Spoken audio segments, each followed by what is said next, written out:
Big business. RSK, let it play, boy.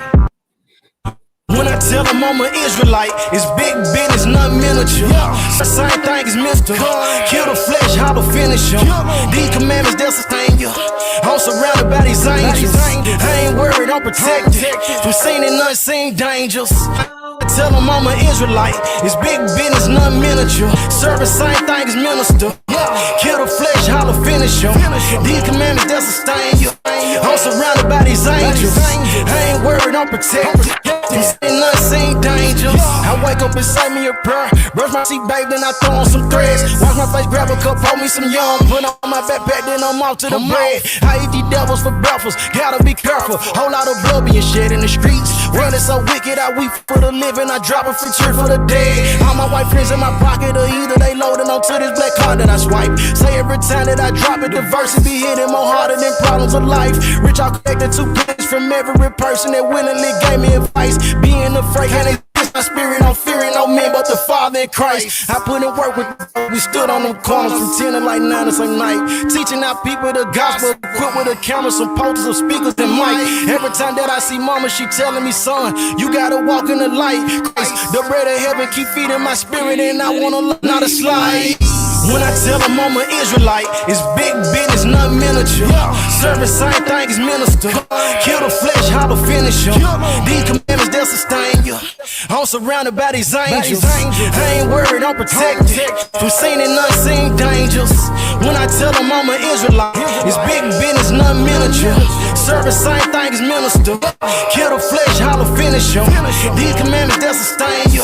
I'm surrounded by these angels. I ain't worried, I'm protected from seen and unseen dangers. When I tell you I'm an Israelite, tribe of Judah, don't you take it personal. Bleed the blood on these demons, we purging them. Don't entertain Jezebels, we be curving them. Ayy, I got a red, she virtuous. In person, this blue life ain't virtual. I can't forget when I heard the truth. I got cut with that word. Conviction can lead to repentance. I pray.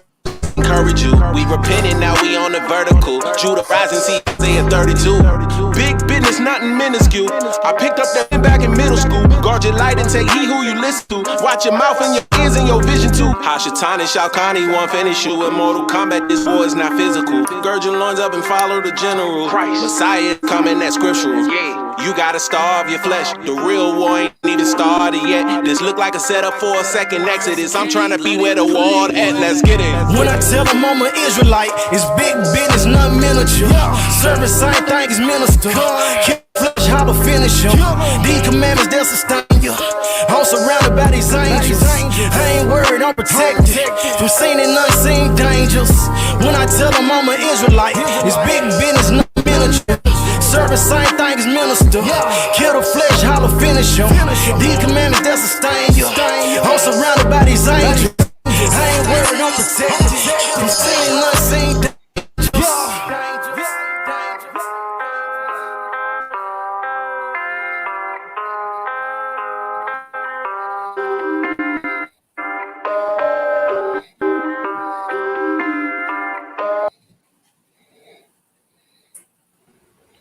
Shalom, shalom, Yap gang in the building. Yap, we back at it, man. Every day we've been, giving you guys that content, straight, dope, no BS. You know how we rock. You have to use your phone. You could use your phone, Son, I'm sorry, bro. Let's get right to the nitty gritty. My brother Shawn is here. He's going to be bringing forth a powerful presentation on 2 Kings 17 in correlation with the YDNA. And with no further ado, brother, introduce yourself and let's get right to it, man. Yeah. Shalom, family. How y'all doing? All right. So, first, let me stand by, family.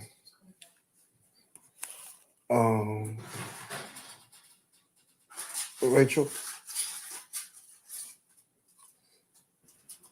Yeah, so you brothers and sisters that's watching, hit the like button, subscribe to the channel, leave a comment, interact, post questions. We're gonna build with you guys. We're here to provide information. My brother Shawn had a powerful presentation for you guys tonight. So y'all just get your popcorn and enjoy. All right, family, I'm back. How y'all doing tonight? Shalom, shalom.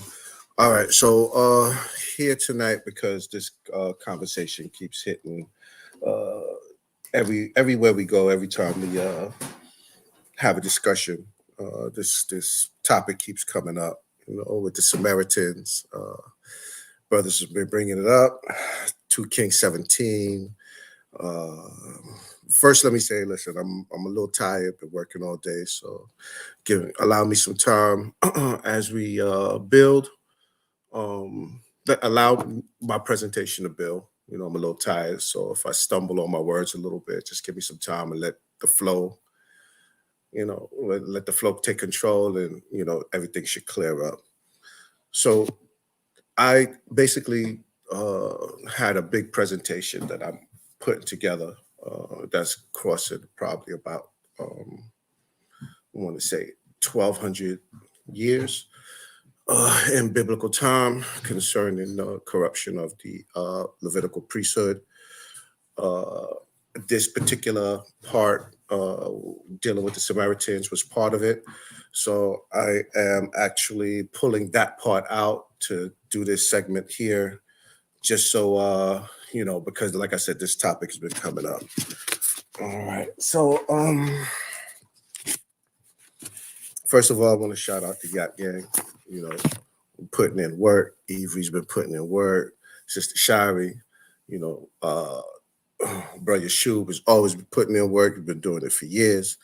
So let me shout out my Yap Gang. Also, I just want to elucidate some things. Last night we had a discussion. It came up again about 2 Kings 17 and the Samaritans. There's been times in the past that I've brung this conversation up. Yeshub and I on Clubhouse. I want to say around April or March of last year, and we was on with Yitzhak, Melanek, Sister Shari, Bro Rule, and we was just having a build, and Yitzhak brung up the Samaritan Jews, and I had to, it wasn't any contention. First of all, I want to make sure that's clear. It wasn't any contention, but I had to reiterate to him that all the Samaritans were not, that the Samaritans were basically foreigners.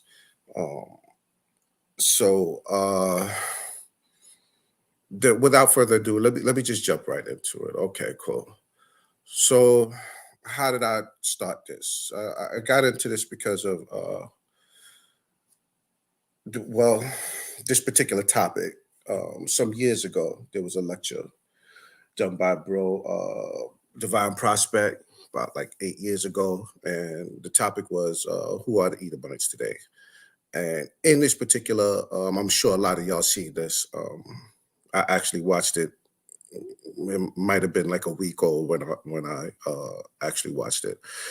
And he brung up 2 Kings 17 in this. And he named off the nations that were a part of the Samaritan, the Northern Kingdom, the nations that were brought into Samaria by the Assyrian king. And it struck me. It struck a chord with me. Now, he wasn't trying to correlate them to the Edomites. He was just doing his presentation.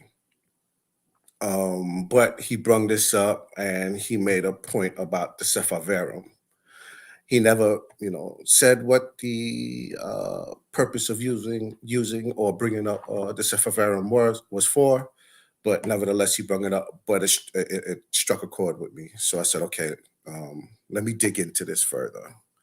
So about 8 years ago, I started digging into this particular topic. So let's jump into scripture right now. All right. So the cities of Israel filled with strangers. Okay. So here in 2 Kings 17, verse 24, we start to see where the Assyrian king brings in these foreigners. So I'm just going to run through Kings 2 Kings 17 real quick, and then from there we'll move forward. All right. So, and the king of Assyria brought men from Babylon, from Cutha, from Ava, and from Hamath, and from Sepharvaim. This is what caught me, this particular word right here. Now, I don't want to get off topic, but I just want to, this word is very familiar to us, Sephardim, so we'll get into that a little later. All right. So, let's start over again. And the king of Assyria brought men from Babylon and from Cutha and from Ava and from Hamath and from Sepharvaim, and placed them in the cities of Samaria instead of the children of Israel. And they possessed Samaria and dwelt in the cities thereof. And so it was at the beginning of their dwelling there, that they feared not the Lord. Therefore the Lord sent lions among them, which slew some of them. Wherefore they spake to the king of Assyria, saying, the nations which you have removed and placed in the cities of Samaria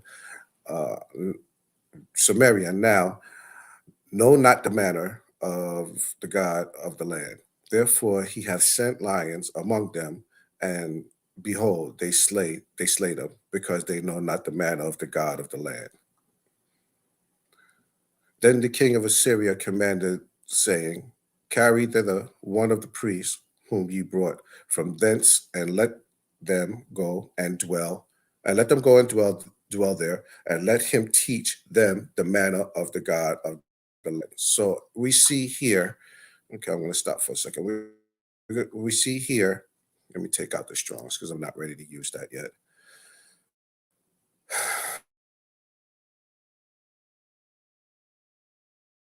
Kingdom to captivity,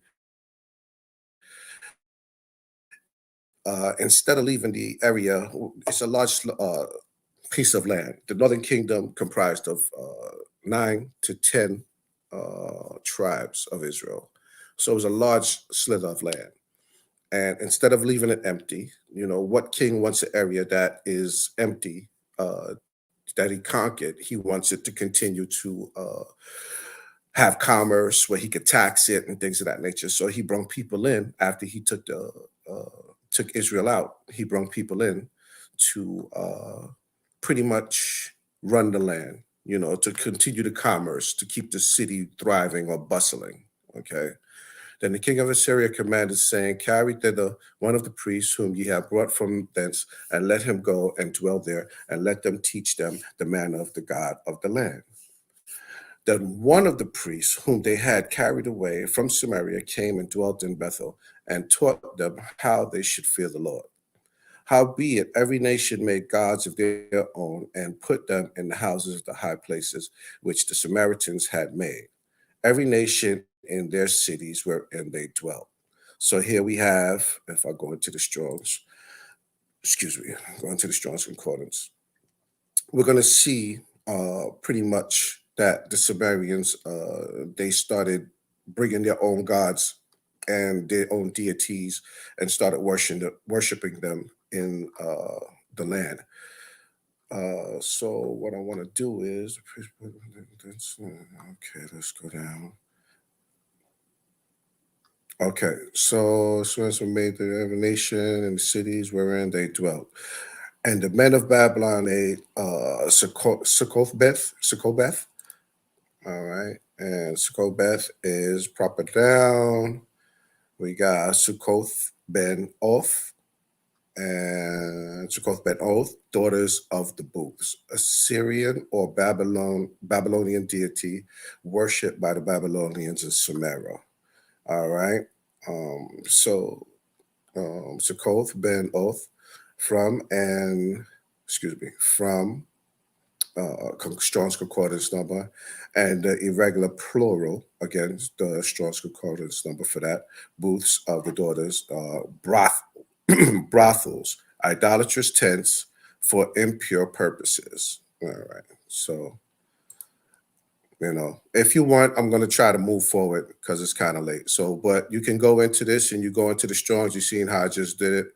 And you could click on each one of these particular gods, and you can see who these people, who these deities were, and what they was praying to them for, basically. All right, so let's move forward. Let's come out of these Strongs again. And the it's okay. Where we at? And the men of Babylon made Sukkah-Benoth, and the men of Cuth made Negral, and the men of Hamath made Ashima, and the Evites made Nebah and Tartak, and the Sepharvarites burnt their children in the fire of Abimelech. All right, so again, you could go into the Strongs, and we could find, these Sepharvarim. Sepharvaim burnt their children in the fire to Adramelech. All right, and so we have Adramelech, honor of the king. Adar is prince. Adar is counselor, decider, an idol of God of the Sepharvarites, introduced to Israel by Shalmaneser V, the son and murderer of Sennacherib. All right, so you could go into this and you can find those interesting points. All right, so let's keep moving. Children of Amalek in the fire. Okay, so they feared the Lord and made unto themselves of the lowest of them priests. All right, of the high places, which sacrificed for them in the houses of the high places. They feared the Lord and served their own gods after the manner of the nations whom they carried away from thence. All right, so these people still feared the Lord. They had the lessons. They had the the scribes, the priests come in and teach them about the God of the land, but they still continue to worship their own gods. Unto this day, they do after the former manner. So up until this point, or that they continue to worship these gods. They fear not the Lord, neither do they after their statutes, or after their ordinances, or after the law and commandment which the Lord commanded the children of Jacob, whom he named Israel, with whom the Lord had made a covenant and charged them, saying, Ye shall not fear other gods, nor bow yourselves to them, nor serve them, nor sacrifice to them. But the Lord who brought you up out of the land of Egypt with great power and strength and stretched out arms, him shall ye fear, and him shall ye worship, and to him shall ye do sacrifices. And the statutes and ordinances and the law and the commandments which he wrote for you, ye shall observe to do forevermore, and ye shall not fear other gods. And the covenant that I have made with you, ye shall not forget, neither shall ye fear other gods. But the Lord your God ye shall fear, and he shall deliver you out of the hand of all your enemies. Howbeit they did not hearken, but they did after their former manner. So these nations feared the Lord and served their graven images, both their children and their children's children, as did their fathers. So did they do unto this day. All right, so let's move forward now. So let's go to the meat and potatoes. All right, so here we have a genetic study on the Samaritans, genetics and the history of the Samaritans, Y chromosomal microsatellites, and genetic affinity between Samaritans and Kohanim. All right, so let me make a quick caveat about this. So, like I said, for some time now, every once in a while, I would have to bring this up. I did it some time ago, last year, around April. with Bro Yeshub, and a few people was in the room. Yitzhak Melanek, Yitzhak kept bringing up, the Samaritans and how they were all haplogroup, and I made it very clear to him that Scripture says that that is not so. That these people, the Samaritans, were foreigners. I did not have genetic study for it at the time, but I knew and understood this just from reading Scripture and reading, a few other books that I have, as well as Josephus, which we'll get into after we finish this. All right, because Josephus pretty much tells us how the Samaritans conducted themselves and how the Samaritans were basically adversaries to Judah, who was still in the land. We also have to remember that the Northern Kingdom never came back. After they was taken out, they never came back. So these Samaritans was in this land from the time they was put there in around 722 BC up until today. Not all of them are still there. They have migrated into other areas, but there are still few left, and that's who this genetic study is on. Also, probably about like a few months ago, Bro Hadani, he should be in the chat right now. Bro Hadani, Naya Hadani, we spoke. He had actually posted something in Genesis 49 is concerning the Samaritan Jews. His premise and why he was using it was to debunk the 12 tribes chart. But once I seen it posted, I reached out to him. He reached back out to me, and we had about a 45-minute discussion. We were both at work. I told him what I was working on. I told him I seen his work. I liked his work, and he was intrigued by what I had already been doing with 2 Kings 17, and we built from there. And then he told me if he run into anything concerning it, that he would send it to me. And sure enough, within like a week, he hits me back and he sends me this particular study. Now, prior to this, I had spoke to Yeshua, and I had spoke to Ivri, and I had told them that this 2 Kings 17 thing that kept coming up, and I was trying to make sure everybody understood that the Samaritans were still foreigners. They were always foreigners. They were still foreigners up until this day, especially dealing with a diaspora of Israelites, coming from Yemen, like Yitzhak is from Yemen. We have another brother that was joining us on Clubhouse. He was from Eritrea, so we build with everybody. When we on Clubhouse, we build with everybody.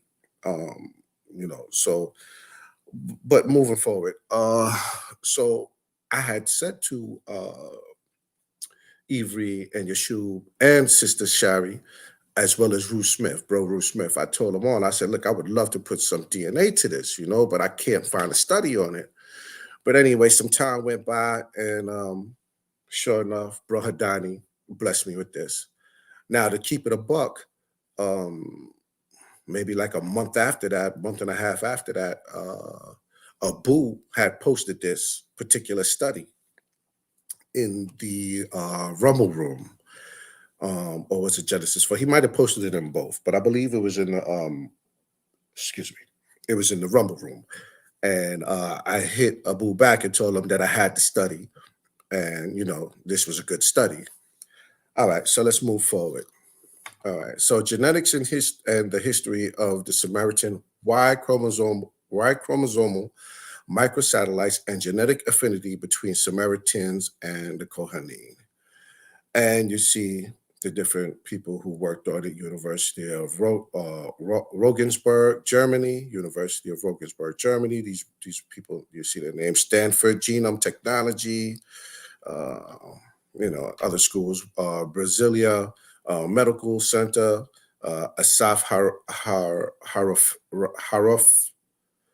Medical Center in Israel, Haref, I believe it's pronounced. I might have been pronouncing it wrong.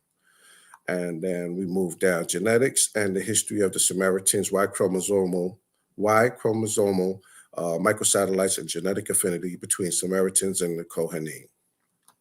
And again, the participate geneticists who worked on it, the different institutes. You could find this, you guys could really dig into it after, we finish here. You can find this. Again, I'm going to bring it up. This is the name of it if y'all want to take note. All right. And so let's move forward. Okay, abstract. The Samaritans are a group of some 750 indigenous Middle Eastern people, about half of whom live in Holland, a suburb of Tel Aviv, and the other half near Nablus. The Samaritan population is believed to have numbered more than 1 million in late Roman times, but less than 150 in 1917. The ancestry of the Samaritans has been subject to controversy from late biblical times to the present. In this study, liquid chromatography,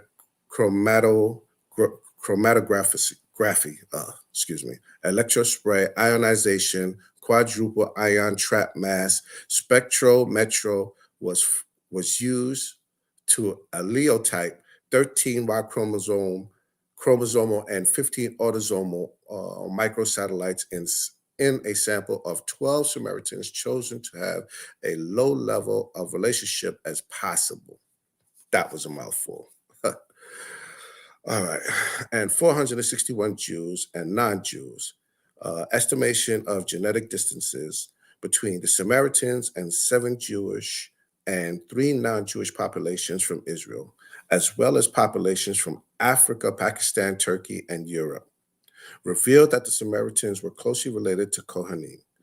This result supports the position of the Samaritan that they are descendants from the tribes of Israel dating to before the Assyrian exile in 722 to 720 BCE.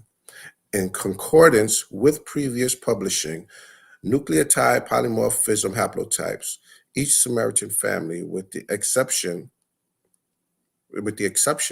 of the Samaritan Kohanim lineage, was observed to carry a distinctive Y chromosome, short tandem repeat haplotype that was not more than 1 mutation removed from the 6 marker Kohanim model haplotype. Introduction.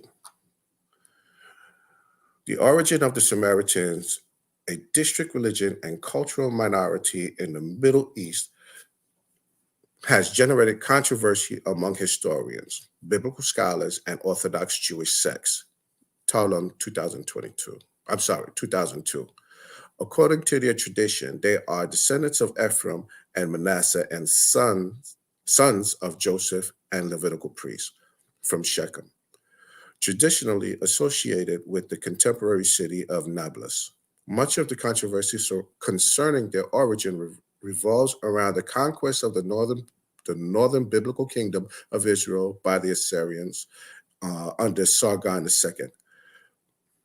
This is understood to have taken place in 722 to 721 BCE.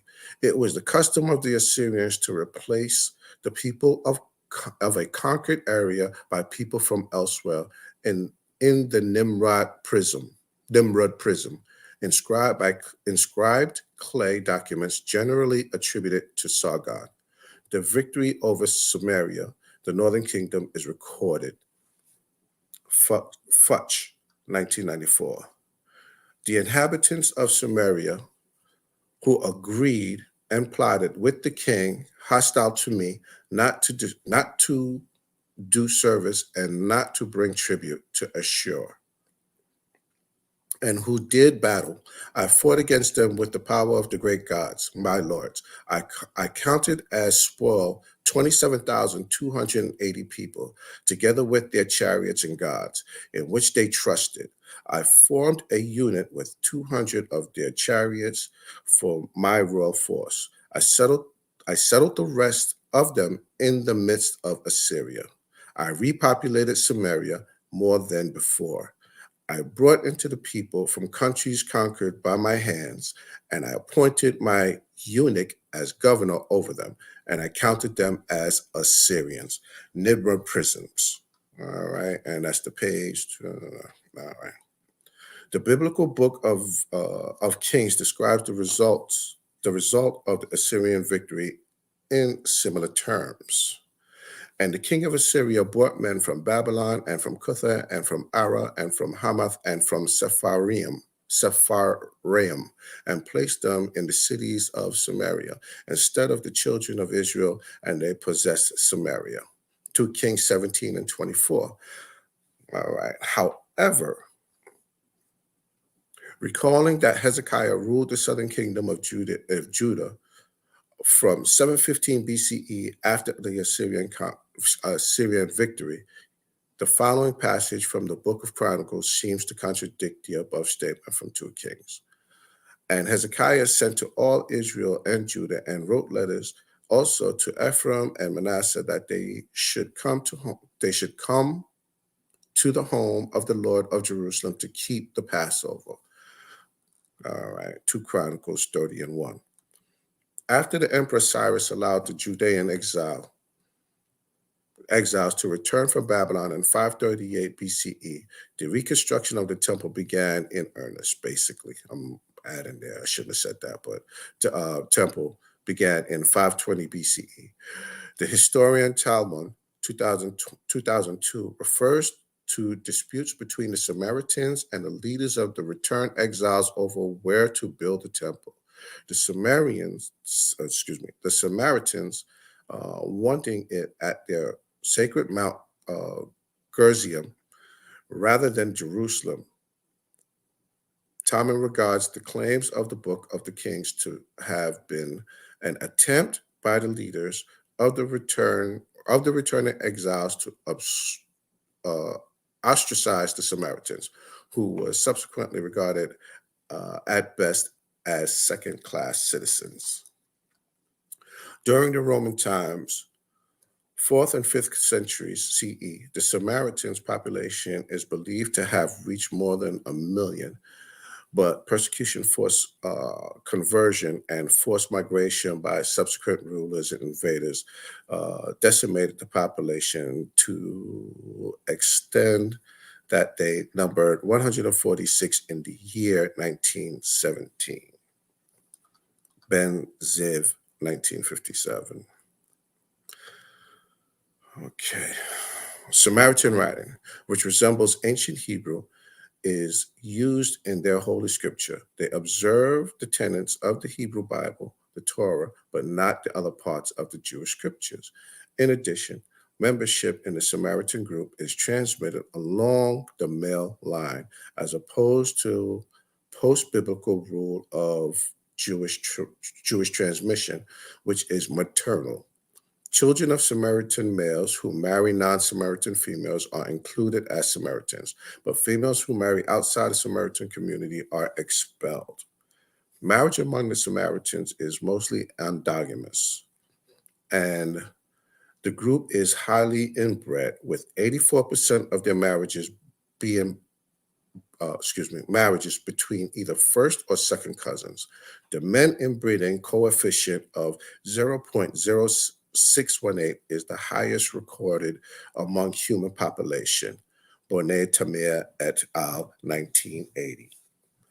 Important genetic and demographic studies by Bonnet and colleagues, 1963, 1965, and 1966, reveal differences in many traits from the Middle Eastern population. For example, blood group O and color blindness are more frequent in Samaritans, while G6PD deficiency is less frequent. Their endogamous marriage customs and paternality have exacerbated the historical exclusion of the Samaritans by Orthodox Judaism, which is strictly maternal. Kazes and Bonnet Tamir, 1984, detailed pedigrees among the Samaritans. There are 4 lineages: the Sedaka, who claim descent from the tribe of Manasseh, the Joshua Mariv and Danfi lineages, who claim descendancy from the tribe of Ephraim, and the priestly Kohanim lineages from the tribe of Levi. Ben Ziv, 1957, Score, 2020. I'm sorry, 2002. The present study aims The present study aims at resolving the controversy over the origins of the Samaritans by analysis of 13 Y chromosomal short tandem repeats (STRs) markers in various Jewish and non-Jewish populations from Israel, Africa, Southwest Asia, Europe, as well as 15 autosomal standard tandem repeats in Samaritan and Israeli samples only. Allele typing was accomplished by liquid chrom- chromat, chromatography, electrospray, ionization, quadruple ion trap mass spectrometry. Excuse me. Uh, I can't. I don't know how to pronounce this guy's name, but et al. 2001A, 2001B, and 2003, which allowed not only the accurate determination of the allele size, but also the the simultaneous detection of single nucleotide polymorphisms, SNPs, several of which provide information and enable the generation of so-called SNPs, STRs, standard tandem repeats, Mountain et al. 2002. The study finds statistical evidence that the male lineage represented by the Y chromosome presents in today's Samaritans are very similar to those Kohanim, supporting the view that Samaritans have ancient roots in the Israelite population. Okay, materials and methods. So this is basically telling you blood samples were taken from 47 Samaritans living in Holland and Halan, a city just, sorry about that, a city just south of Tel Aviv, after they had given their written consent according to the regulation of the, hold on for a second, people, thank you, just please.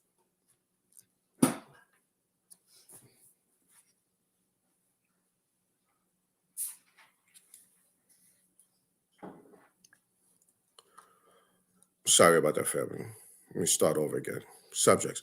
Blood samples were taken from 47 Samaritans living in Halan, a city just south of Tel Aviv, after they had given their written consent according to the regulation of the Helsinki Committee.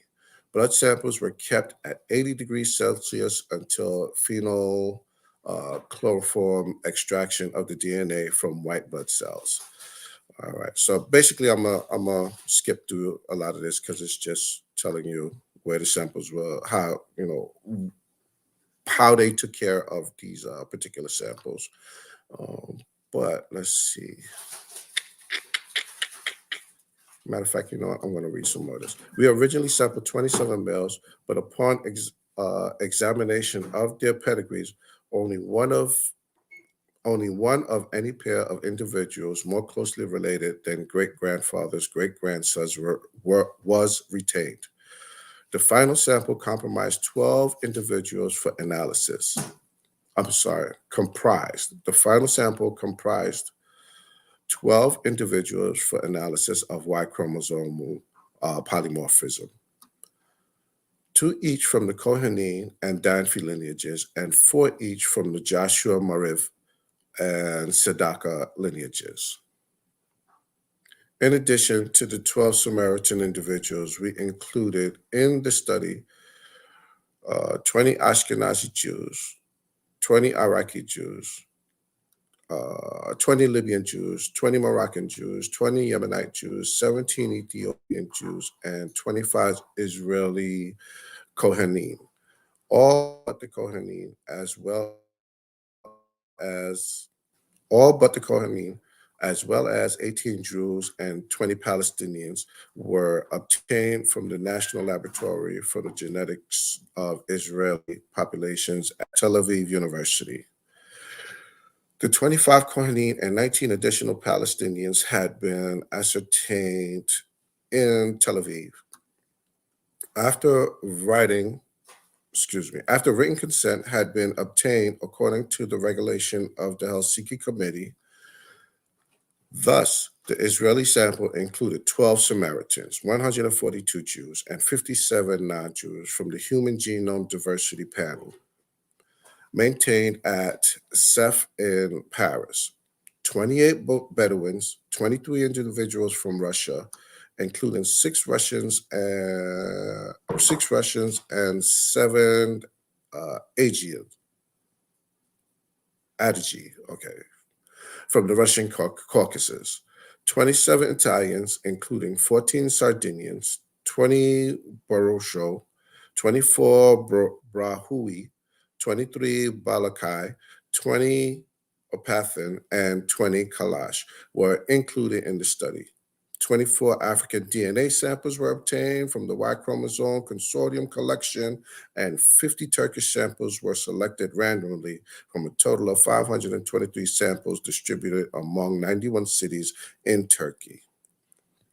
In total, 472 Y chromosome DNA samples from Africa, Southwest Asia, and Europe were genotyped in this study.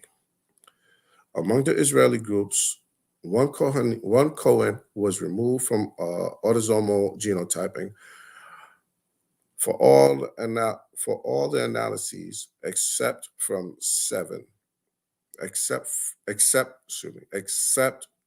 table 7. We used 24 of the Cohen Y chromosomes because autosomal genotyping was performed only on 27 choanine. Table 7 uses only the Y chromosome genotypes, and all 25 choanine Y chromosomes were used for this analysis. Okay, so now they're going through how they kept what were the protocols for how to keep these particular samples. Okay, same here, more testing and how they do it. Continue. You guys can read that when you get a chance. Okay, DNA sequencing. All right, same thing. Giving you how they sequence it. Genotyping of Y chromosome single nucleotide polymorphism. A total of 84 Y chromosome SNPs were genotyped by DHPLC. All right, for the assignment of Y chromosome to one of the total of the 67 haplogroups. Sorry. Yeah, you might want to go to the results or the discussion. Yeah. All right, so let's move. I was just trying to get, because they have some more. All right, well, yeah, let's move. I'm sorry, bro, if I'm taking too long. No, you good. I'm just, so you don't go through the technical jargon. Right, that's what I'm trying to. But still, they had some more. They had some more to say about these particular individuals that they. So that's the discussion right there. Yeah. You go up. Oh yes, there is. There it is. Discussion. Okay. The genetic study of the origin of the Samaritans may assist in the estimation of the historical value of biblical sources and their chronology. Their own origin has been contentious issues for millennia, leading to this discrimination against the Samaritans, and as a consequence to their near extinction at the hands of the various rulers of the southern Levant. Addressing it by means of scientific evidence has been impossible until recently due to the paucity of data. This study, which complements an earlier study based on simple sequence polymorphism discovered by the resequencing of 7,280 BP of non-recombining Y chromosomes and 562 BP of coding and hypervariable segment 1 mitochondrial DNA sequences in Samaritans and neighboring Jewish and non-Jewish populations, Shen et al. 2004, begins to provide an informative genotyping database for the Samaritans and assesses their genetic affinity with their historic neighbors. In recent years, several studies have applied genetic polymorphisms to compare Jews of various ethnic origins. Oster 2001, Hammer et al. 2000 used 18 biallelic Y chromosome markers to study the paternal gene pool of various Jewish Middle Eastern populations. The results suggested that the modern Jewish Y chromosome diversity derived mainly from a common Middle Eastern source population rather than from admixture with neighboring and non-Jewish populations during and after the diaspora. Nabal et al. 2000 used 6 microsatellite and 11 single nucleotide polymorphism SNPs markers on the Y chromosome to reveal 2 model haplotypes of Israeli and Palestinian Arabs. All right, 14% and 8% for the 2 haplotypes. They demonstrate that the Y chromosome distribution in Arabs and Jews was similar but not identical and suggests a relatively recent common ancestor. Rosenberg et al. 2001 studied 20 unlinked autosomal microsatellites in 6 Jewish and 2 non-Jewish populations and found that the Libyan Jewish group retained a genetic signature distinguishable from those of the other populations. They also identified evidence of some similarity between Ethiopian and Yemenite Jewish groups, reflecting possible migration in the Red Sea region. Nabal et al. 2001 analyzed 6 Middle Eastern populations, 3 Jewish and 3 non-Jewish populations residing in Israel, for 13 binary polymorphisms in 6 microsatellite loci. The results show that in comparison with data available from other relevant populations in the region, Jews were found to be more closely related to groups in the north of the Fertile Crescent, Kurds, Turks, and Armenians, than their Arab neighbors, Palestinian Arabs, and Bedouins.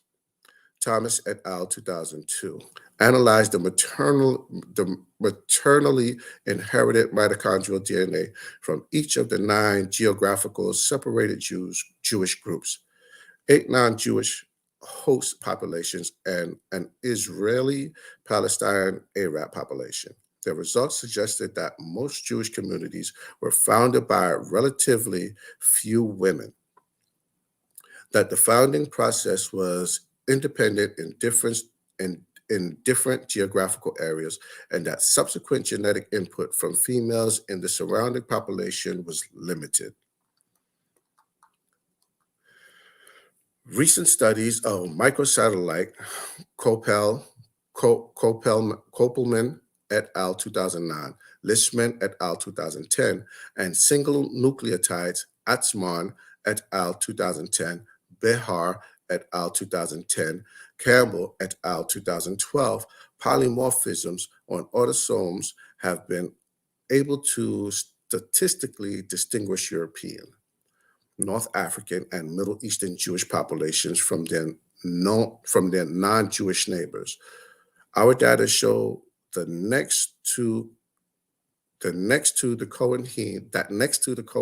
Kohanim, the closest Y chromosome group of the Samaritans using FST is the Yemeni Jews, while using, I'm not going to try to read that, it as the Bedouins, whose autosomals with F base ST are actually the closest to those of the Samaritans, table 5. All right, we're going to get to the table soon, family. These relationships are interesting in light of the close connection between Yemeni Jews and Bedouins shown by the neighbor joining tree in Oster and Skorecki, 2003, which is based on autosomal SNPs. Microsatellite data from markers on Y chromosome will distinguish between Samaritans and other populations in the area. The Samaritans have fewer alleles per microsatellites locus than other populations. This can be explained by their exceptionally small population size and by the high degree of inbreeding inside the community. A related finding of allelic paucity in B. thalassemia gene, among Samaritans was reported by Phelan et al. 1994. The Samaritan Y chromosome are significantly closer to those of the Jewish groups than to Palestinians. Exact tests for population differentiation using Y chromosome, using the Y markers also distinguish Samaritans from Palestinians, but not Samaritans from Jews. The Y chromosome distance of the Samaritans from Palestinians is significantly greater than that of the autosomals. Among the 12 Y chromosomes analyzed, 7 haplotypes were found. 2 were in the Kohanim lineage, the Cohen lineage, 1 in the Joshua Mariv lineage, and 2 in the Danfi lineage, and 2 in the Sedaka lineage. The relationships between these chromosomes are shown as a matrix in Table 2, where the off-diagonal, the off-diagonal elements record the total number of single repeat steps summed over the whole chromosome. Each lineage has at most very minor differences among its members. Bonet et al. 2003 claimed that the custom of the endogamous marriages among the Samaritans is practiced not only within the limits of the community, but also often within each lineage. The Samaritan Kohanim lineage is clearly very different from all others, and there is an indication that the Sedaka lineage separates from the other 3 lineages. In other words, the 9 Y chromosome STL markers seem to resolve the 4 lineages. The broader tribal categories, however, are less clear. The distance of Joshua Marhiv to Danfi, which is actually greater than that to Sedaka, is not in accord with the proposed ancient origins, namely Manasseh for Sedaka, Levi for Cohen, and Ephraim for Danfi and Joshua Marhiv, respectively. The 4 lineages seem clearer as genetic groups than the 3 tribes. The separation of the Samaritan Cohen lineage from others is reflected in the large distance in the first 2 rows of Table 2. Bonet et al. 2003 have also reported that the Samaritan Cohen lineage represents a different Y haplogroup from all other Samaritan lineages. Here, as shown in other studies, e.g. Jobling 2001, Y chromosome haplotypes are surrogates for surnames. Among a number of Jewish populations of either Ashkenaz or Sephardic origin, an important component in the sharing of Y chromosome in the Kohanim model haplotype, the CMH, first described by Thomas et al. 1998. The Kohanim model haplotype is defined by alleles 14, 16, 23, 10, 11, and 12 at the STR loci, and these are the STR loci. I'm not going to read them all, and respectively. The Kohanim model haplotype was observed 23 times in the present study.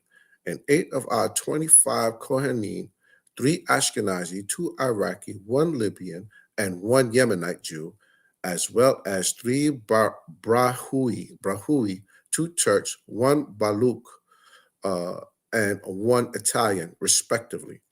9 of our 12 Samaritans, Table 1, were only 1 step removed from the Kohanim model haplotype, as was the case for 8 Kohanim, 6 Bedouins, 5 Turks, 2 Palestinians, 2 Moroccan Jews, 2 Druze, and 2 Druze, 1 Baluch, and 1 Libyan, Iraqi and Yemenite Jews each. Y chromosome similarities reflected the large number of haplotypes in the sample, which was too small to include only those haplotypes that are observed in at least one population, e.g. Thomas et al. 2000, used a threshold of 10%.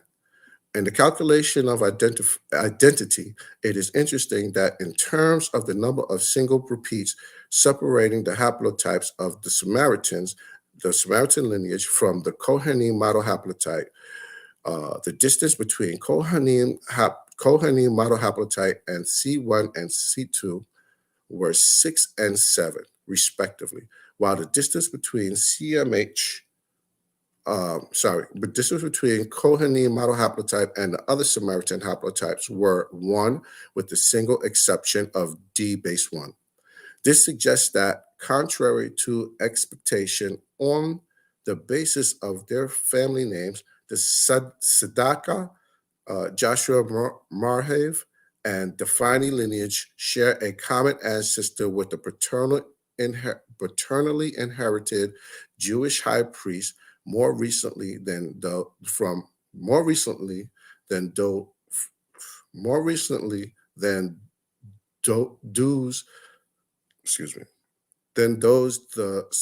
does the Samaritan Kohanim lineage. Hold on, let me take a drink of water. I'm getting tongue-tied here. Yeah, you got it, man. Powerful information, great article, and disseminate information. I see something on the screen that is going to piss some people off. So I can't wait. I know, because I've been catching it too. I know Evie is seeing it. Yashar in the building. Yeah, what's going on? Shalom, Yashar. Okay, so where I'm at, sister paternal and more recently than does the Samaritan Cohen lineage. There are 2 main hypotheses for the origin of the Samaritans. The first, which is argued by the Orthodox Jewish authorities and a few modern scholars, Kaufman, 1956, is that Samaritans are not Israelites at all, but were brought to Israel by the Assyrian king when he conquered Israel, 722 to 720 BC, and exiled its people, 2 Kings 17, 23 to 24. If this view were true, assuming that modern Jewish populations are continuous with the ancient Jewish population, we should expect similarity of Samaritans and modern Jewish populations. The second hypothesis, which is argued by the Samaritans themselves, is that they are descendants of Israelites who remained in Israel after the Assyrian conquest and diverged from the mainstream more than 2,500 years ago. They remain isolated until the present time. Although foreign elements from the surrounding Arabic people have been incorporated into their style of life, the Israeli historian S. Tolman supports Samaritans' claim that they are mostly descendants of the tribes of Ephraim and Manasseh that remained in Israel after the Assyrian conquest. His opinion is that the statement in the Bible, 2 Kings 17 and 24, is tendentious and intended to ostracize the Samaritans from the rest of Israel's people. See also Kogan and Tadmor, 1988. In fact, 2 Chronicles 30 and 1 may be interpreted as confirming that a large fraction of the tribes of Ephraim and Manasseh, i.e. Samaritans, remained in Israel after the Assyrian exile. In comparing Samaritans to Jews and Palestinians, the latter comprise of local neighboring references population. In his book, Ben Ziv, 1957, indicates that under the rule of the Muslims, end of the 19th century, the Samaritan population gradually declined and they were moved to Egypt, Syria, and other Middle Eastern locations. Gene flow from these local populations to the Samaritans could then have occurred. Taken together, our results suggest that there has been gene flow between non-Samaritan females and the Samaritan population to a significantly greater extent than for males. The males' lineage of the Samaritans, on the other hand, seem to have considerable affinity with those of 5 non-Ethiopian Jewish population examined here. These results are in accordance with expectations based on the endogamous and patrilineal marriage customs of the Samaritans and provide support for ancient genetic relationship between Samaritans and Israelites. All right, then there's the acknowledgement and all the references. You guys could go through that, once you pull up your own copy. And now we're going to go to the results. Hey, Shawn. What's up? A hypothesis where it states that those Samaritans are fake, are the people that were supplanted, are placed there by the Assyrians. If the Jewish community accepts that, then the fake ones, which we already know, we're about to bring it out, that will cancel out the people that's claiming to be of the CMH or the sons of Aaron, also in the land of Israel. It'll cancel them out too because they got the same type of haplogroups, which you about to bring out. Right. Okay, so Table 1, Samaritan and Cohen model Y chromosomes, STR haplotypes, using type-in nomenclature of Kaiser et al. 1997. So I don't know if y'all can see this, but the first two are the Kohanim family of the Samaritans. And when you go across to the end, the Kohanim have E3B. Both families, E3B, mutation 78. So basically, it's actually coinciding with the biblical narrative that a priest was sent back, whether it be one, whether it be two. A priest was sent back by the Assyrian king, who were taken into captivity to teach the rest of the people, or the rest of the Samaritans, the ways of the God of the land. Then we go down to the Danfi family, all right, and we see there J2F, both J2F, mutation 172, M67, both families. Joshua Mariv, these are the names. I should remember these names from, the presentation itself. Again, J1, J1, J1, J1, mutation 267. Then we have Sedeka, all right, and the same thing for them, 4. So in total, we have 4, 8, we have 12. That's what they said. They had 12. And they have J2, J2, J2, J2. M172, all of them.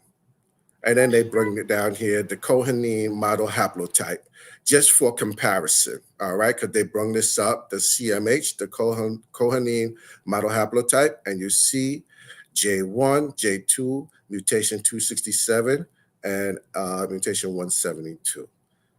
So as we see... Quick question. Shalom to the family. Yap gang. Okay.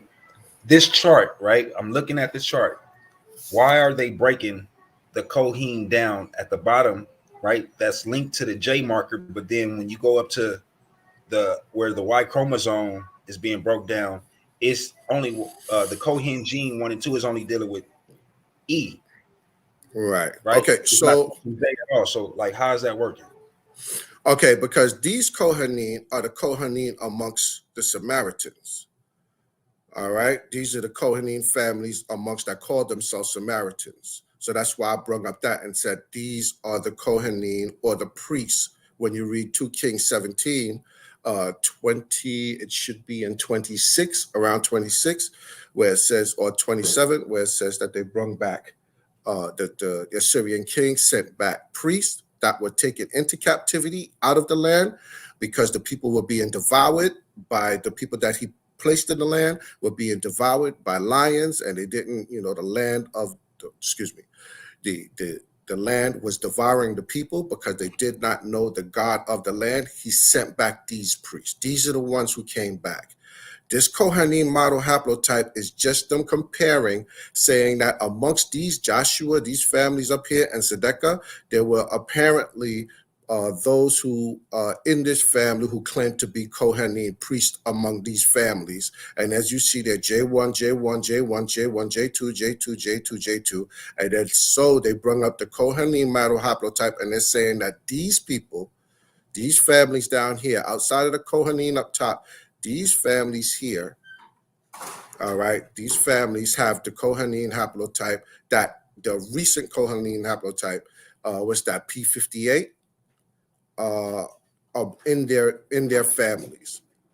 So these are this is the Kohanim haplotype for the I don't want to say fake, but for those who claim Kohanim lineage, right? Ashkenazi Jews. Well, go ahead, bro. If you want to add to it, go ahead. No, I was just adding, helping you out. They had the CMH down there because that's the place, that's the name they use, and they designate as being the Kohen marker amongst Ashkenazi Jews and Sephardic Jews. But in the study, the Kohen, like the brother said, the Kohen that they found amongst the Samaritans was actually haplogroup E, which is going with what the brother has been teaching on about the Samaritans being a result of population deportation. And then Assyrians found out that according to the biblical narrative, that the Most High was sending lions to kill the people, so he sent back priests. So the brother is saying the DNA that they found among Samaritans matches that narrative, because we see the priests, they have haplogroup E, but everyone else that's claiming to be Ephraim, you know what I mean? They got haplogroup J. Right. Which would be those foreigners. Right. So when we was talking yesterday, we were saying that, Ivrit had brought up the fact that, some of these people some of Israel was being killed by these invaders. Now, these weren't invaders, all right? People who conquered this particular Jays weren't conquerors. The other Jays were conquerors, and some of these people ran into Yemen, if I'm not mistaken. Is Ivry still here? Ran into Yemen. And so out of conquest, there was some changing of the guard. But here we see the cohesiveness of what Yeshua was saying yesterday, that there were assimilation, cultural assimilation, and what else did you say, brother, yesterday? Cultural assimilation and something else. And yes, language, learning the language, because they would have had to learn a language from the Kohanim up here and the priests to be able to read the Tanakh. Absolutely. And the Torah. So just they would have, like the Greeks. Right. So they would have had to learn the language. So this was by assimilation. And remember now, it's a large, we're talking an area that held 10 tribes, 9 to 10 tribes that these people inhabited. All right. So that's a large, huge amount of people that we hear from our protractors or our ops saying that, we don't see y'all here. We see E1B, 1B, but we don't see y'all here. All we find is J, all we find is R, all we find is T. And I'm going to bring up something else when I finish. I'm going to let everybody finish commenting on this. And this is another hypothesis of mine dealing with another group of people who pretty much match these Y haplotypes, haplogroups, and also others that's not included in here. Because remember, this is a small number of people. They went and they said by 1917, I can't remember the year, this population was decimated to like 170 something people or something like that. right? So there's a lot of haplotypes missing from the original. Remember, if we go back, let me go back real quick to Kings 2. Sorry. Okay, why is it not?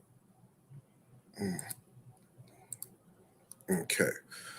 Remember now, if we go back, 2:17, sorry, and 20 cities of Israel filled with strangers. If we go back, we see that there's Babylonians, Cutha, Ava, Hamath, Sepharvaim.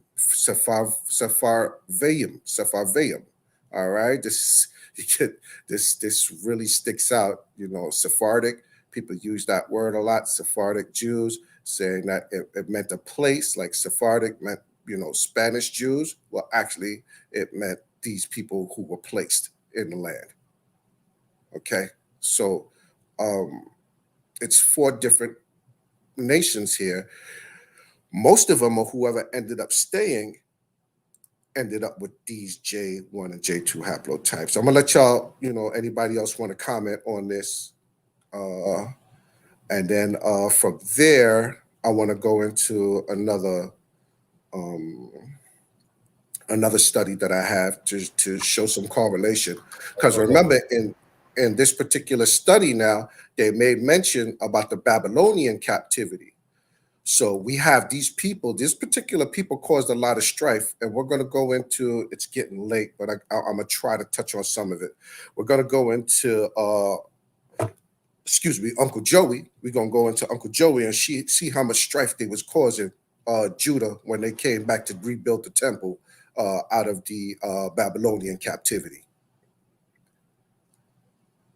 Anybody want to add to this? Yeah, I just want to say that first hypothesis is powerful, because if you say that those J markers are foreigners, then you have to admit the J markers that are amongst the other Jewish groups are foreigners as well. You know what I'm saying? So this information is very pertinent, because it reveals if you guys are these people that the Assyrians placed in the land, and you're not the descendants of Jacob. You can't be. It's impossible. And to add to what you're saying, Yashu, this is where we see them placing themselves in the Kohen gene, right? Yeah. Hold on. I'm sorry. Shawn, hold on for a second. I'm sorry.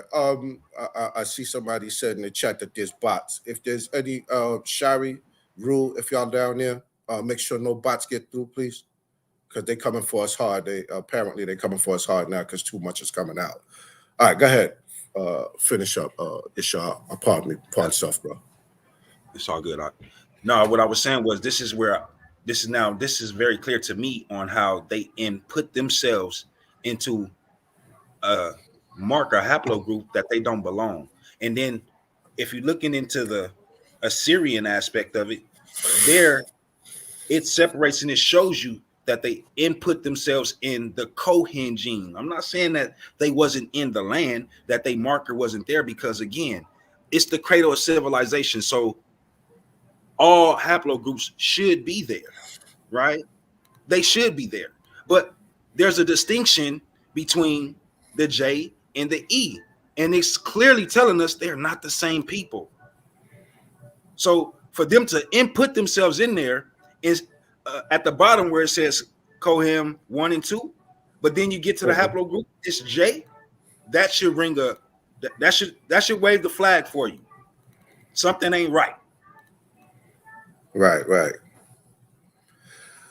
So again, the Kohanim haplotype, or the Kohanim model haplotype, which is on the bottom, this is a recent interjection. Yeshua had brought this up. We've all stated this before, and I'm sure that everybody that's into DNA knows that the person who took this study, I think it was back in the 1990s, am I right, Yeshua? That did this study, he himself was he was a Cohen, and but he was of the J marker. So he said, okay, well, I'm a Cohen, so I'm gonna just use my marker and say that these are the Kohanim. This is how this happened. This is how we ended up with this particular marker. because the person who did the study, who was a Cohen, said, basically he just said, well, I'm a Cohenine. Well, then, my particular haplogroup and mutation, P50, P58, I can't remember right now. But anyway, is the Cohenine marker. So that's how we ended up with this J1 and J2, M26 and M172 down here for the Cohenine marker. So that's how that came about. But this is right now being refuted, and it's been being refuted over some years now. And we see here from the biblical narrative, again, E3B, were the Kohanim that was brought back into Assyria. All right. So, okay, I'm going to come out of this particular. Let me see. Come out of this particular one, and I'm going to go into the lumber. Why am I going into the lumber family? Take a wild guess. Anybody want to take a guess? Anybody? No takers. Oh, I would think that you're going here because the so-called Jews say that they're linked to these people. Well, not just that. We have to remember that there was a mass divorce because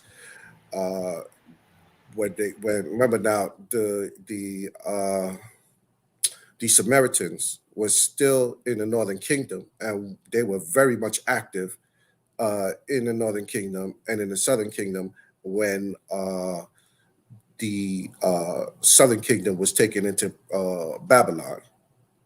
All right. And so when this mass divorce happened, there were people amongst, they keep saying that they brought these people back from Babylon and they were marrying into them. Well, actually, some of these people were right in their midst.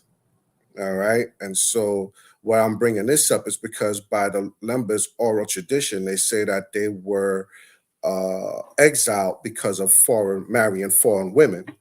So the people that's telling you this story today couldn't have married those foreign women. They would have to be the offspring of the men, who married these foreign women. So we should see some correlation between the DNA, right?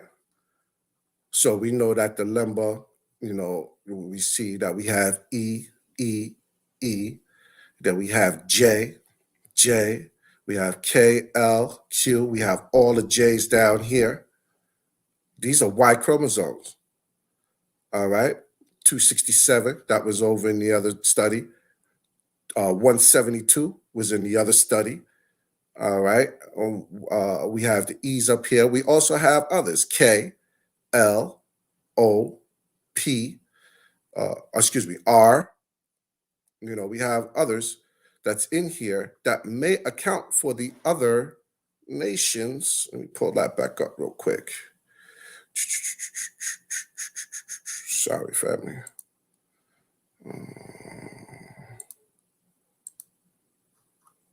These other nations, the Assyrian king, the king of Assyria brought men from Babylon, Cutha, Ava, Hamath, Sepharvaim into the land of Samaria.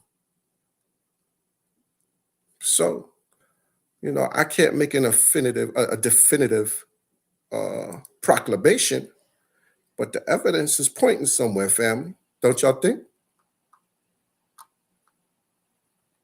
Agree. Can you hear me? Yes, I can hear you. Yeah, I agree. All the evidence is pointing to something very, very fascinating. But also, I'd like to add on to what you said about the Limba. Urban Apologetics (UA) loves to use this argument about the Limba. They love to say, well, the Limba claim that they descend from white ancestors, that they come from white men. You typically hear them say that. Well, actually, I would actually agree with that. Some of the Limba would descend from white men, the ones with the J markers, because J markers would have been light-skinned, Armenoid-looking peoples. So whenever they bring up, the Limba, they claim they descend from white men, I'll be like, yeah, the J markers do. That doesn't hurt our argument. The people of the Caucasus. Yeah, so I just wanted to correlate that. I'm not saying that I'm right on this, but the evidence is pointing somewhere. So as the research come in and more, and especially amongst the Buba, which are the priests of the lumber, they come up as E. You know, the Buba are the priestly clan or the Kohanim, and they come up as E. So, you know, you know, there's some things, there's some more things that we have to, there's some more things that we have to look into as these studies come down. You know, so this is going to piss some people off too with me saying, you know, with the lumber and the Samaritans and pointing out that, wait. Can you go back up just a little bit? Sure. First one, right there where it says conclusion. Hold on, put my glasses back on. While it was not possible to trace, that was it.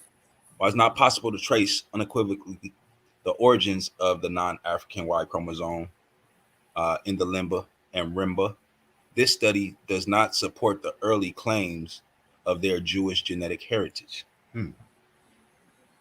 Yeah. So, I mean, listen, you guys could grab this study too. There's plenty studies on the limba. Plenty. All right. So guys could grab them, look them up, pull them up, read them. Like I said, I'm not saying that I'm right here, but it's pointing somewhere.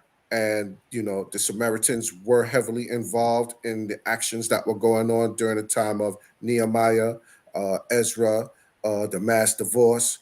You know, they were right there. They continued to be a problem and a thorn, and they sat all the way down past up until the time of the Maccabees. All right. All the way till now, because you see there's still 170 something of them still there in 1917.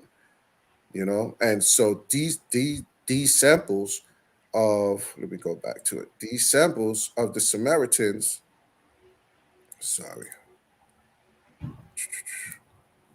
these samples of these Samaritans were taken in Israel. As these people are still there.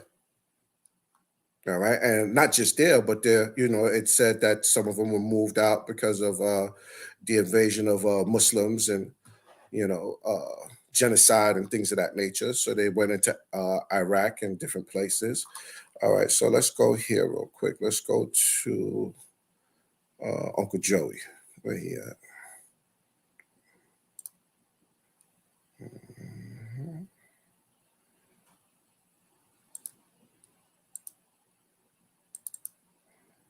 Okay, why am I not getting back in here? Sorry, family.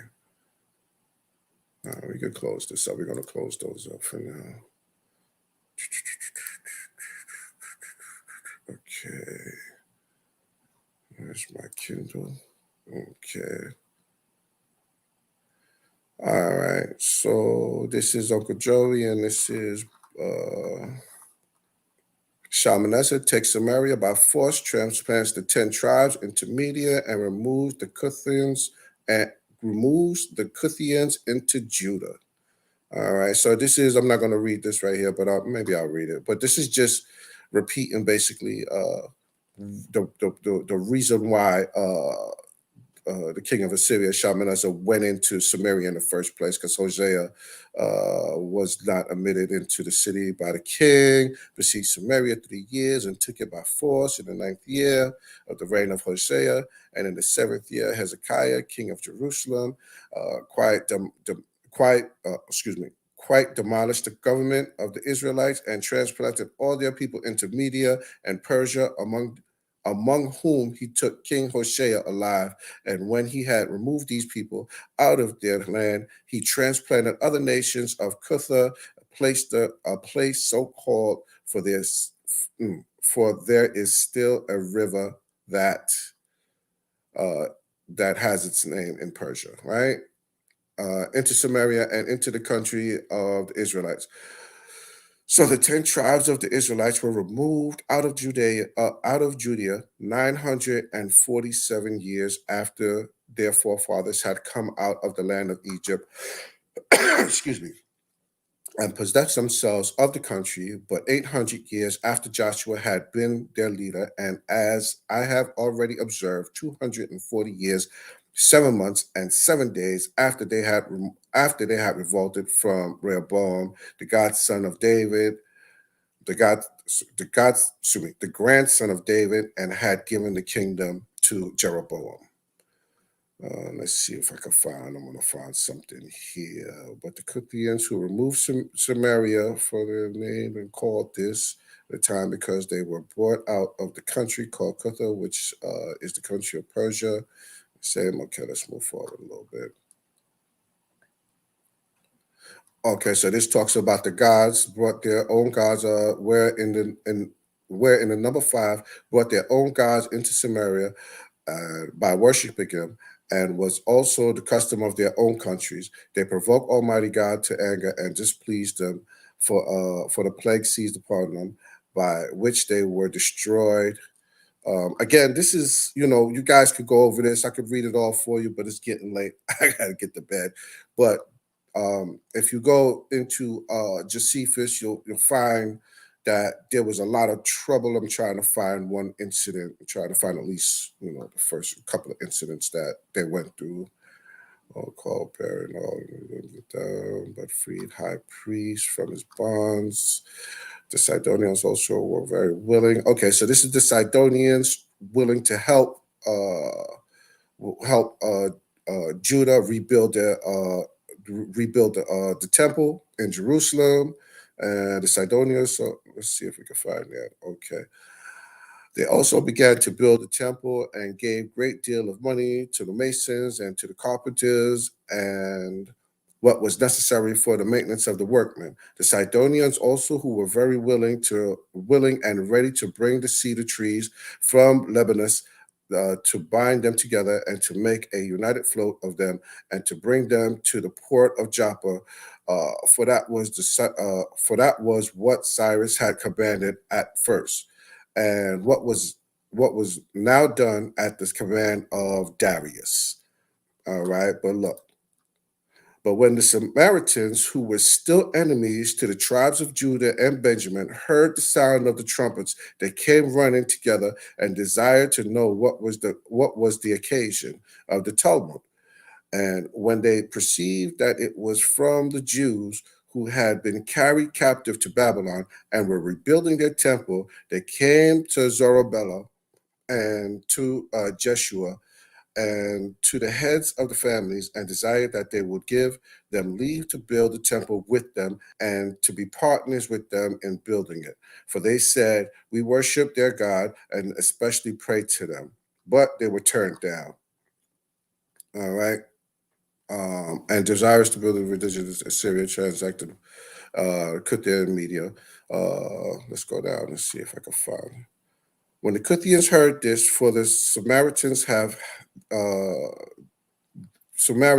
that appellation, all right, let's move up because it's like I want to make sure it's in context. So the Samaritans were still in the tribe of Judah, Benjamin, heard the sound of trumpets. Okay, let's move forward.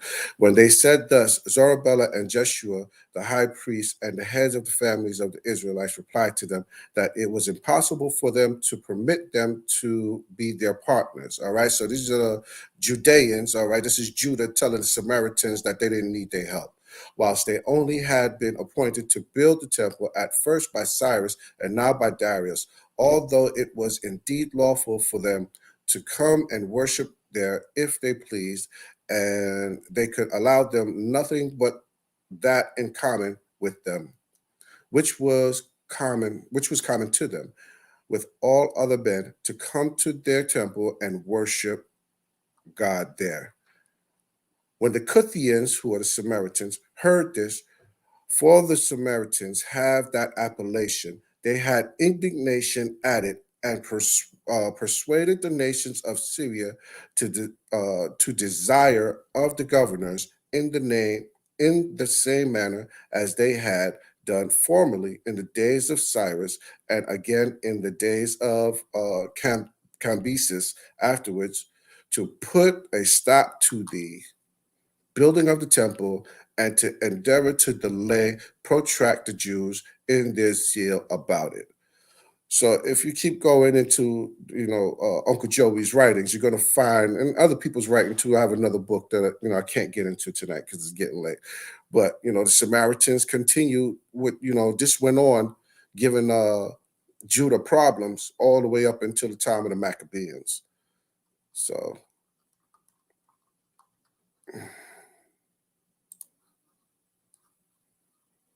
So that's basically, it in a nutshell. I mean, there's more to it, but like I said, I tried to throw this together. I got home from work late tonight, and I said I was going to put this together because last night I was on the hook once I spoke up and said that I was going to put this particular article out.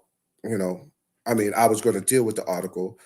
I'm probably, most people didn't even know that this article was concerning Samaritans was even, available, but I had the good fortune to run across it. Bro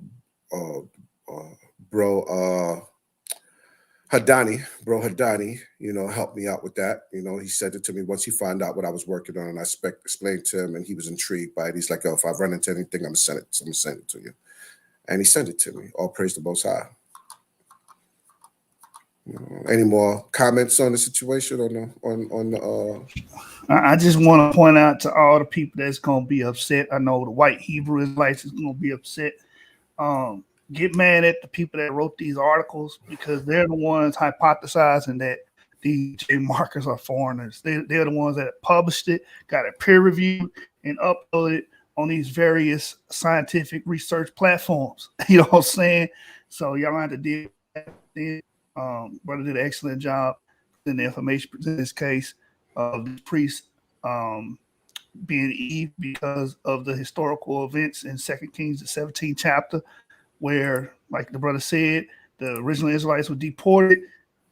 They transplanted foreigners, and the foreigners were getting killed. And as a result, the Assyrians brought back the priests so they could teach them the ways of the land. And the DNA seems to reflect that. And that's what that paper was pointing out. And that's what the brother was pointing out.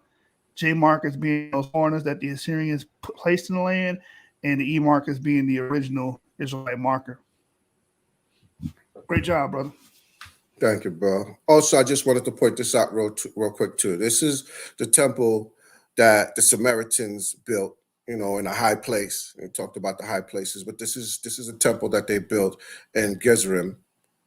This is the Samaritan temple. This was the temple that they did their sacrifices in, as opposed to in Jerusalem. So they had built themselves a whole separate temple. So this time period is, you have no idea of the strife that was going on between Judah and the Samaritans, these Samaritan Jews. So, I now that I put that out there, and, you guys could go and research this, you'll see just how much problems they were given. Judah, when they came back, when the kingdom of Judah came back into the land to rebuild a temple after the 70 years of captivity in Babylon. Great presentation. Yeah, really good, really insightful. And no one can blame you because all you did was just read sources. So very good, very nice. God, all praises to the Most High. Yeshua, you got anything you want to say, brother, before? Man, just excellent, bro. I appreciate these sources, bro, because I'm sure about to dig on in them. Yeah, exactly. Well, that's what I want us to do. We're a study group, so I want everybody, when you get something, bro, bring it to the table. Let's chop it up. Let's get to the bottom of this.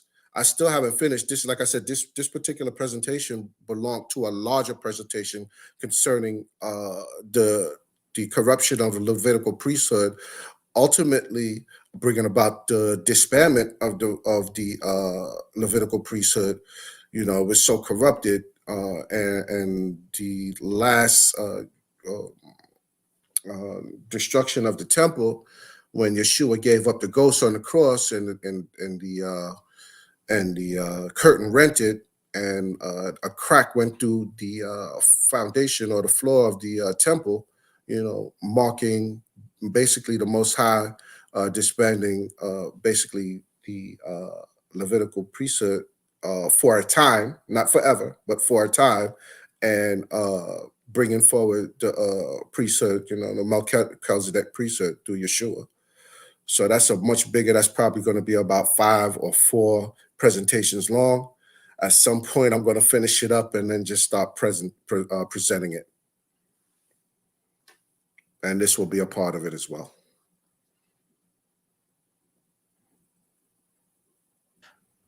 Brother Ezekiel Ben Yisrael said, great lesson. Were any other Samaritans EP2?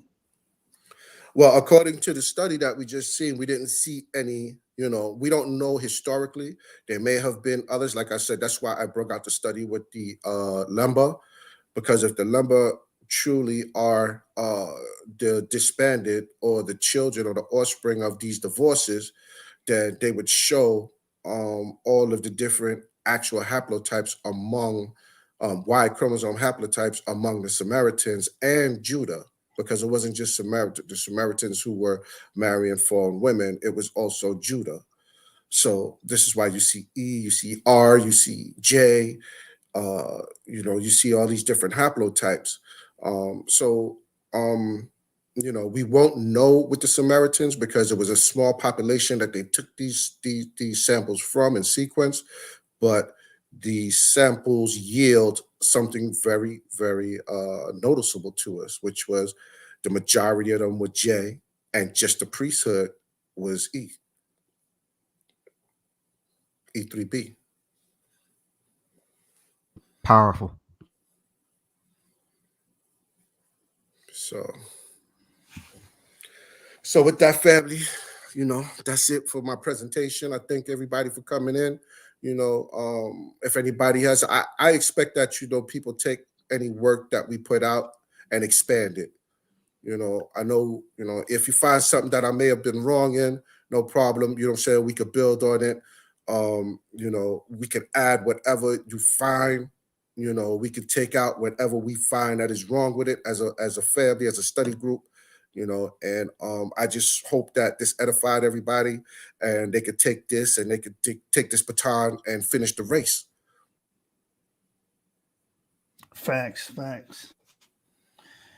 All right, family, hit that like button, subscribe to the channel, leave a comment, and share on the social media platforms. We appreciate each and every one of y'all. We will be back tomorrow with our brother Avery. If you want to just, give them a taste of that, Avery, what to expect tomorrow on your channel and on this channel, as far as next presentation goes. Yeah. So the next presentation that I'm going to do on Shoop's channel tomorrow is basically going to deal with who is Proto-Semites, who is Shem. It's going to be a compare and contrast video of haplogroup E versus J. We're going to go through the origins of Afroasiatics, the origins of Semites, where was haplogroup E at the time, and where was haplogroup J at the time when the origins of Afroasiatics and Semites emerged. We're also going to look at when it comes to the ancient civilizations in the Middle East, as well as the genomes of modern day Middle Easterners, because, I feel like we should know that the Middle East was complex. Also, we're going to basically look and see what do scholars say about the origins of Semites and Afroasiatics. What haplogroup did they have according to the writings of various people like Edward Lipsky and Christopher Ehret and Alexander Matovey and many other linguists. And we're going to see what do they say? Is Semites E or are they J? We're going to look into, was there an adoption of languages from another group of people? We're going to look and see, in the ancient Near East, did people start to adopt other languages from different groups? And we're just going to cover a lot tomorrow. It's actually going to be really, really a long video, but it will be insightful. And as always, I'll break those videos down into smaller chunks. But that's just some of the stuff we're going to cover. It's going to really be actually, I probably shouldn't say too much. Yeah, that's the stuff we're going to cover. So, long story short, the WHIs are going to be mad again. Oh yeah. Listen, we got to put this work in, man. Tomorrow another powerful study. We're gonna keep this work coming at y'all, man. We appreciate the support. So I see Zaya down there. I think Zaya was in the clubhouse when I gave this first presentation too on Clubhouse. Shalom, Zaya. But yeah. family, this was great. I'm glad I was able to share this and elucidate some information on this particular subject, because like I said, it's been coming up and it kept coming up, and it was like the Most High was like poking me, and then I was still working on the big presentation, and I know the family fed up with me because this thing was supposed to come out like a year ago, but I decided to just pull this part out because it just kept coming up and coming up and coming up. So hey, let me get some of that. We're gonna get that work. Let the ops know they're gonna get that work. Where that's at? I got you, brother. Once again, great job, and I'm sure this is not gonna be the last time the family gonna get to see you bring out some information. God, it won't.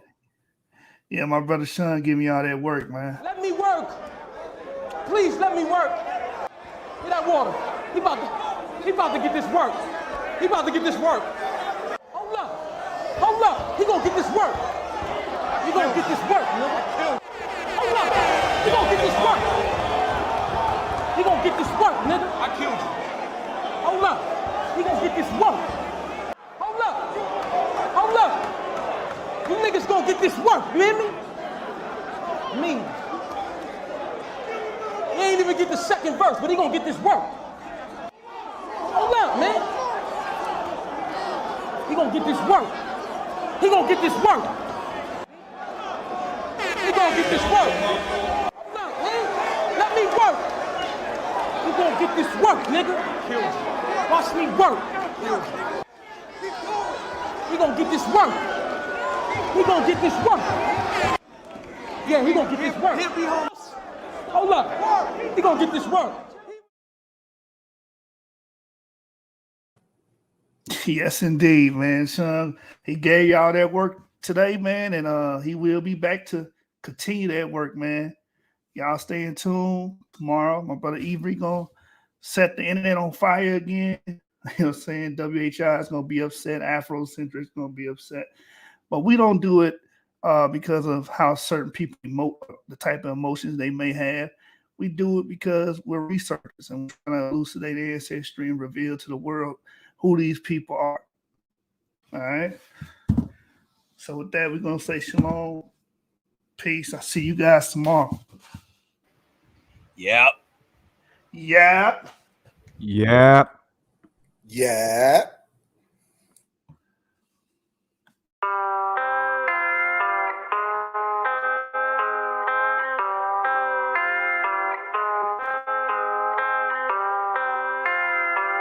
Big business. RSK, let it play. When I tell them I'm an Israelite, it's big business, not miniature. Serving same thing as minister. Kill the flesh, how to finish them. These commandments, they'll sustain you. I'm surrounded by these angels. I ain't worried, I'm protected from seen and unseen dangers. When I tell them I'm an Israelite, it's big business, not miniature. Serving same thing as minister. Kill the flesh, how to finish them. These commandments, they'll sustain you. I'm surrounded by these angels. I ain't worried, I'm protected from seen and unseen dangers. I wake up inside me a prayer, brush my teeth, babe, then I throw on some threads. Wash my face, grab a cup, hold me some yum on my backpack, then I'm off to the bread. I eat these devils for breakfast, gotta be careful. Whole lot of blood being shed in the streets. Running so wicked, I weep for the living. I drop a free cheer for the dead. All my white is in my pocket, or either they loading onto this black card that I swipe. Say every time that I been diverse, be hitting more harder than problems of life. Rich, I collected 2 pennies from every person that willingly gave me advice. Being afraid can't exist in my spirit. I'm fearing no man but the Father in Christ. I put in work with the brothers. We stood on them corners from 10 to like 9 to some night, teaching our people the gospel, equipped with a camera, some posters, some speakers, and mic. Every time that I see she telling me, son, you gotta walk in the light. Christ, the bread of heaven, keep feeding my spirit, and I wanna load, not a slide. When I tell them I'm an Israelite, it's big business, not miniature. Same thing as minister. Kill the flesh, how to finish them. These commandments, they'll sustain you. I'm surrounded by these angels. I ain't worried, I'm protected from seen and unseen dangers. When I tell them I'm an Israelite, it's big business, not miniature. The same thing as minister. Kill the flesh, how to finish them. These commandments, they'll sustain you. I'm surrounded by these angels. I ain't worried, I'm protected from seen and unseen dangers. When tribe of Judah, don't you take it personal. Bleed the blood on these demons, we purging them. Don't entertain Jezebels, we be curving them. Hey, I got a ribbon, she virtuous. In person, this blue life ain't virtual. I can't forget when I heard the truth. I got cut with that word, it got surgical. Conviction can lead to repentance. I pray these verses encourage you. We repented, now we on the vertical. Judah rising, see Isaiah 32. Big business, nothing minuscule. I picked up that pen back in middle school. Guard your light and take heed who you listen to. Watch your mouth and your ears and your vision too. Hashatan and Shao Kahn won't finish you. In Mortal Kombat, this war is not physical. Gird your loins up and follow the general. Messiah is coming, that's scriptural. You gotta starve your flesh. The real war ain't even started yet. This look like a setup for a second exodus. I'm trying to be the war to end. Let's get it. When I tell them I'm an Israelite, it's big business. I'm in service. I think it's mental. Kill the flesh, how to finish them. These commandments, they'll sustain you. I'm surrounded by these angels. I ain't worried, I'm protected from seen and unseen dangers. When I tell them I'm an Israelite, it's big business, I'm miniature. Serve the same thing as minister. Kill the flesh, how to finish them. These commandments, they'll sustain you. I'm surrounded by these angels. I ain't worried, I'm protected from seen and unseen dangers.